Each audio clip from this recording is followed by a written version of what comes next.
Broadcasting sponsored by Parrish Devon, official personal injury lawyers of the Oklahoma City Thunder. Visit pepperwinds.com. WWLS FM, The Village, Oklahoma City, the sports animal, a Cumulus station. It's hour number 2 with Jim Traber on 98.1 FM. WWLS, the sports animal. Hello, Oklahoma. Barry Tramel back, filling in for Jim Traber on this lovely Thursday afternoon, and we have a special treat. We are joined now by an Oklahoma legend. He's been gone from our great state for many, many years, but his heart remains with Oklahoma. He's become a friend of mine. He's a Los Angeles legend as well. His name is Ross Porter, and Ross fashioned one of the great broadcasting careers in the history of Southern California, including 27 years as the Dodgers' primary television announcer, 1977 to 2004. And we are joined now by Ross Porter. And Ross, welcome to the show. You've written a new book. Yeah, Ross, you've written a new book, the Ross Porter Chronicles, Volume 1, The Dodger Years. It's a series of interviews with prominent Dodgers from decade after decade. Ross, this is a treat. Tell us about the advent of this book and why you decided to write a book about your Dodger experience. Well, Barry, first of all, it's just a thrill to be with you, and you've been a good friend. And I guess that the last time we were together, you were out here to cover the Oklahoma-Georgia game in the playoffs at the Rose Bowl. How many years ago has that been now? That was 8 years ago, Ross. Time flies. Oh, no. Not that long ago. Huh? Yeah, we had lunch. The one thing Iowa State was playing in a bowl game. That was on the TV with us. Yeah, we were in downtown L.A. That's exactly right. Of course, if people don't know, you know what it was, Barry? It was a basketball game. I think OU was playing. Oh yeah, I think that's right. Or somebody. Yeah, I think that's right. That's exactly right. But you also were very, very pleased with your lunch that day. I remember that. Yeah, I usually am. You got something that you'd never had before that was just outstanding. Yeah, that was good. And I'm really excited today because I'm wearing my Baker Mayfield jersey number 6. As a salute to OU and to you. So I want you to know that going in. Well, I appreciate that. I appreciate that, Ross. Now, for people who don't know, you grew up in Shawnee. You went into local broadcasting, Channel 4, and journeyed out to Los Angeles late 60s, I think. Yeah. To begin with, I did my first sportscast when I was 14 years old in Shawnee. And at 15, they gave me the full-time job as play-by-play for the Shawnee High School football and basketball teams. And Barry, the funny thing, at that time, Shawnee had a Class D Sooner State League farm club with the Brooklyn Dodgers. And would you believe that I did that? And then I went to OU and had about 7 years. And I found this interesting, Barry, and I didn't know this until I checked the other night. WWLS is also connected with WKY Radio, for whom I worked 7 years as a newscaster and sportscaster. Yeah, that's exactly right.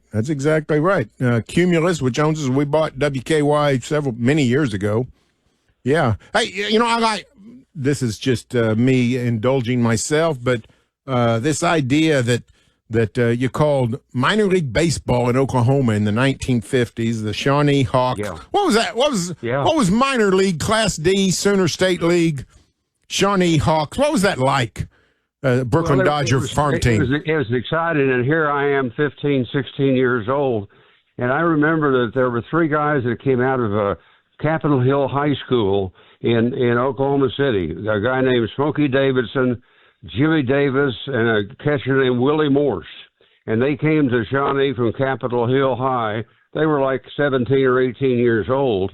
And it was exciting. They had one great team, and the only guy on the team had a losing record as a pitcher was a guy named Stan Williams, who later came to the major leagues and pitched for the Dodgers, among other teams. But it was exciting to do that. And I remember thinking to myself, wait a minute. Here are guys that are 17 years old trying to go. And, 3 of them, Barry, made the major leagues. Don Demeter was one of them. I love Don Demeter. City. Yeah. and the others were Stan Williams and an infielder named Don Ducky LeJohn, as we knew him in those days. But those were exciting days, and you go back and you think about that, and you think of how many young aspiring sportscasters could get started at 14. You'd have to live in Shawnee, Oklahoma. That's a great point. Now tell us, of course, speaking with Ross Porter, the Oklahoman who became a Los Angeles broadcasting icon, 27 years. No, 28. 28 years. One more. 28 years. 28 seasons as the voice of the Dodgers. Tell us, Ross, how did you come to? You were at Channel 4 in Oklahoma City. How did you get yourself to Los Angeles? All right, that's an interesting story. I was doing the television sports on Channel 4, which at that time was WKY-TV. I guess now it's KFOR. And I was doing the sports, the 10 o'clock news. And one night on the sportscast, there was a big screw-up. They either fouled up my film or they got the wrong score up or they did something that I thought was just horrendous. So I went home and I told my wife, Lynn, I said, these people are amateurs. They're never going to get this thing right. And she made a statement that she said she later might have not been too happy about. She said to me, if you don't like it, find something else. So the next morning I got on the phone to L.A. and talked to a friend of mine who was a prize-winning news film cameraman with me in Oklahoma City, Houston Hall. And I said, Houston, are they looking for a sports guy? And he said, I don't know. I'll call you back. Well, he called me back, and he said, you can't believe this, but they're looking for a weekend guy. Send me all the tapes you can. I'll get them to them. So I did, and they called me, and they said, we'd like your tape. We'd like to fly you to L.A. They flew me to L.A. I went up in the executive offices in Burbank, and they said, we like your tape. We'd like to hire you right now, and here's the contract. I looked at the contract, Barry, and it was barely more money than I was making in Oklahoma City. And I said to the two men who were in charge, I said, well, I'd be expecting to make more money than this. And one of them looked at me and said, if not, you won't be here long. Great day. Great day. Now I was there 10 years, and then I went to the Dodgers. Now, you told me a story when we were out at the Rose Bowl. One of the craziest stories I've heard about the tragedy of the Robert Kennedy assassination. Yeah. Can you repeat? Can you repeat that story for us? Yeah. One of the people that I work with and is a very close friend of mine was the great Olympian Rafer Johnson. And Rafer did I did the weekends, and Rafer did the 11 o'clock news at night with Tom Brokaw. And our desks were next to each other. And one night in June in 1968, Lynn and I were going to go downtown to celebrate our anniversary and to see a Broadway show. But the same night, Don Drysdale was going to pitch for the Dodgers, and he was working on a string of consecutive shutouts. And he was getting ready for his fourth or fifth straight shutout. And I just happened to say to Rafer, gosh darn it, I wished I'd brought my radio, but I didn't bring it to listen to the game tonight, and I'd like to listen to it. He pulled his desk drawer open, and he gave me his radio. He said, take mine. I said, well, thank you. So I take it, and I'm listening during Cabaret to the Drysdale pitching, and he throws the shutout. And so it's wonderful, and we go out to eat, and we come out, and it was the night of the California presidential primary. And Rafer was very, very, very close to Bobby Kennedy. So I said, let me check the radio here and see how that election's coming out. I turned on the radio, Barry, and within 30 seconds, I heard the announcer say, and the gun was taken away from the assailant by Rafer Johnson. And it was so creepy to have Rafer's radio in my ear when I heard that. I just couldn't believe it. And later, Rafer told us that after he was interrogated and sent home after many hours of investigation that night, he got ready to get undressed, and as he undressed, he reached in his coat pocket of his jacket, and there was the gun that Sirhan had used. and he called the FBI and said, "I've got something I think you'd like to have." Great day. What an incredible night. Well, let's move to. Well, I'm back to your first question, Yes. which I ducked, and I apologize for that. The book has been something that has really been on the shelf for some months, and was finally dawned on me and others that, hey, why don't you make a book out of this? And I've got two sports websites. One is Ross Porter Sports Facebook, in which I talk to fans, and it's good. The other one is Ross Porter Sports Videos, or YouTube, Ross Porter Sports YouTube. And on there, I have 210 interviews that I've done over 50 years in the business. And I had all of those interviews. And so when we got ready to do this book, I thought, I'm going to go after the former Dodger players. And so that's what I started doing. And I wound up choosing 24 former Dodger players or personnel and put them together. I didn't have to write anything, Barry, because they were all done. And all I had to do was put them together and write lead-ins to them. But I was very, very thrilled with what I had. I had Vin Scully, I had Sandy Koufax, I had Don Drysdale, I have Clayton Kershaw. It goes on, and I wound up with 24. And it's 225 pages. And it's only been out about 3 or 4 weeks. And I'm very, very happy with the response so far. And people can get it on Amazon.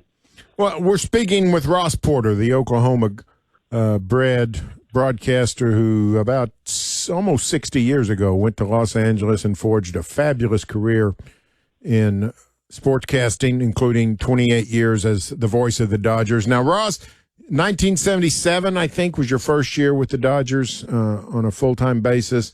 It was a magical year. That's when those great teams of Tommy Lasorda made the World Series. What was it like in Los Angeles almost 50 years ago with those great Dodger teams of Garvey and Say and Lopes and Baker and that crew?